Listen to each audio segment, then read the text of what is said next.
चला तर मंडळी 31साठी तुमचं काय बनवायचं ठरलंय का? नसेल ठरलं तर ही रेसिपी तुमच्यासाठीच आहे.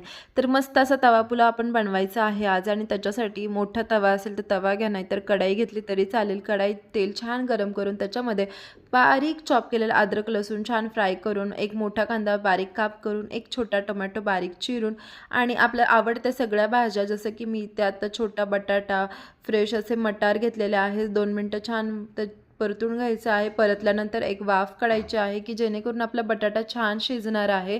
आणि बटाटा शिजल्यानंतर याच्यामध्ये आपल्याला सगळे मसाले मिक्स करायचे आहे, जसे की धने पावडर, कांदा लसूण मसाला, अर्धा चमचा पावभाजी मसाला, अर्धा चमचा गरम मसाला आणि फ्लेवरसाठी फ्राईड राईस मसाला मिक्स करून शिजवलेला मोकळा असा भात आपल्याला याच्यात मिक्स करून घ्यायचा आहे.